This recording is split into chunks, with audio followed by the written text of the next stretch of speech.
En ce moment, je lis beaucoup d'ouvrages consacrés à l'histoire pour tenter de mieux comprendre l'époque actuelle. Et j'en viens à faire les prévisions suivantes. Les 30 ou 40 prochaines années seront marquées par un nombre accru de crises. Des crises menaçant la santé de nos populations et la stabilité de nos systèmes économiques et gouvernementaux. La production de denrées alimentaires va devenir très difficile et ça entraînera un déclin de la population. Je crois qu'il est maintenant trop tard pour éviter un enchaînement de crises. Mais il n'est pas trop tard pour apprendre à utiliser ces crises de façon à initier un changement positif.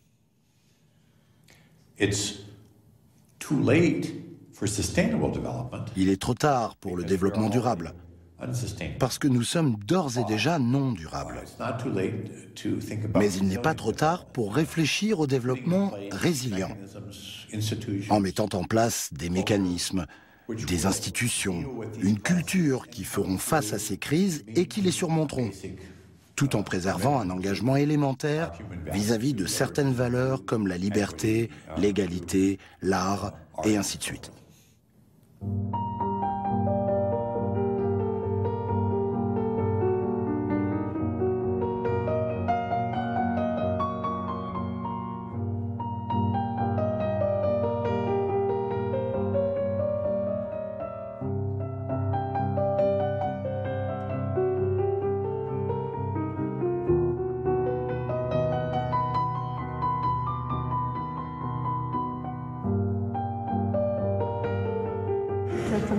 What can you do concretely that's useful?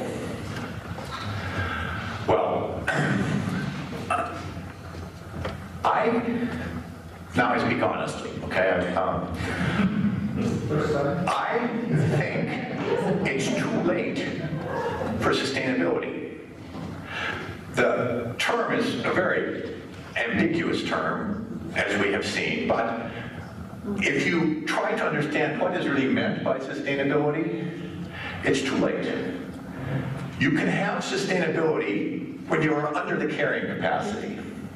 But when you are above, you have no possibility except to come back down again. So for me, the starting concept for my thinking is not sustainability, but resilience. Sie haben gesagt, wir sind nicht mehr auf dem Pfad einer nachhaltigen Entwicklung. Das würde ich für sehr defätistisch halten, vor allen Dingen, wenn Sie das ersetzen wollen durch Resilienz. Ich meine, Resilienz heißt ja nichts anderes, als die Anpassungsfähigkeit der Menschheit zu verbessern. Und für mich wäre das nicht die richtige Message, um Leute dazu zu bewegen, sozusagen von den immer weiter fortschreitenden nicht nachhaltigen Pfaden der Entwicklung zu weniger nicht nachhaltigen Pfaden der Entwicklung zurückzukommen. We are like Greece, which for a brief moment in time enjoyed a very high living standard by building up debts. Our society has been enjoying a very high living standard by building up an ecological debt. We have been spending down the savings which accumulated over the last million years. The savings of oil, the savings of species, the savings of agricultural soils, the savings of clean water. We're using them up, and soon we have to bring our spending back down to a sustainable level. So this doesn't come from me. This comes from empirical work by many, many different people. Okay, now we can say, well, it's not very motivating to hold out a negative future. I agree. But on the other hand, you know, it's also not very useful to assume that you're going to do something which is impossible. It leads you to spend a lot of time and money on things which never happen. Selon moi, un grand nombre d'organismes et d'individus tirent profit du système actuel. Ils en retirent énormément de pouvoir et d'argent. Ils vont donc batailler ferme pour contrer tous les efforts visant à changer ce système. L'industrie pétrolière, par exemple, tentera de nier les changements climatiques. L'industrie chimique, quant à elle, occultera les questions liées à la pollution des nappes phréatiques, et ainsi de suite. Je crois qu'ils parviendront à leur fin, parce qu'ils ont le pouvoir et l'argent. Ce que nous devons faire, nous qui sommes partisans du changement, c'est essayer de créer des îlots de développement alternatifs qui peuvent exister au milieu d'un océan de non-durabilité. Qu'est-ce que ça signifie concrètement? Prenons l'exemple du système monétaire.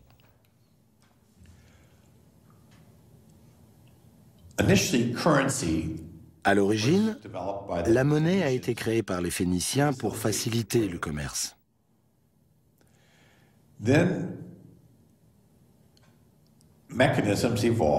Puis les mécanismes ont évolué pour permettre l'usage de la monnaie à des fins d'investissement. On fait un placement dans l'optique d'avoir plus d'opportunités à l'avenir. Plus récemment, le but est d'engranger de la richesse avec la finalité de créer de la richesse. Aujourd'hui, l'argent est principalement utilisé à des fins spéculatives. C'est un jeu de hasard. Les gens l'utilisent pour essayer d'augmenter leurs revenus financiers à court terme. Je ne pense pas que l'on puisse résoudre les problèmes globaux avec le système monétaire actuel. Mais si j'essayais de modifier ce système monétaire, les banques et une foule d'autres gens s'y opposeraient aussitôt et ils auraient gain de cause. En revanche, je peux créer au sein de ma propre communauté un système monétaire local. Ce système local existerait en parallèle pour faciliter le commerce et ramener des ressources productives sur le marché. Voilà une façon de créer un îlot de développement alternatif au milieu d'un océan de non-durabilité. Ce système monétaire local ne remplace pas le système financier en place. Il existe de manière complémentaire. Si jamais le système financier actuel venait à s'effondrer, on disposerait alors d'une alternative concrète. Personnellement, je m'attache à promouvoir le jardinage communautaire aux États-Unis pour que les gens apprennent à produire leur propre nourriture. J'encourage aussi le chauffage au bois, par exemple, et le recours à l'énergie solaire.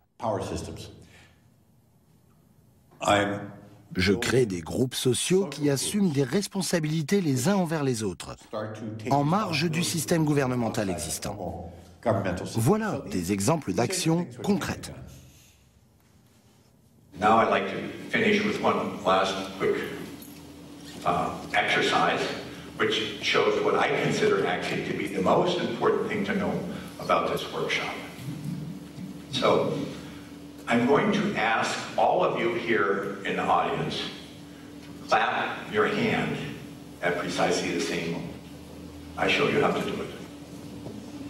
I'm going to count to 3. 1, 2, 3. I'm still showing you. You see how difficult it is? Okay. I'm going to count to 3. Then I'm going to say clap. And precisely when I say that word, you will clap your hands. If we are successful, outside, they will just hear one noise. Okay? Here we go. I'm going to count to 3. Then I'm going to say that word, and you will do it at exactly that moment when I say the word. 1, 2, 3, clap.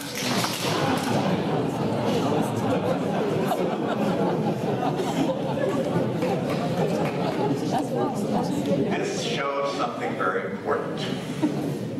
Actions are very much more important than words.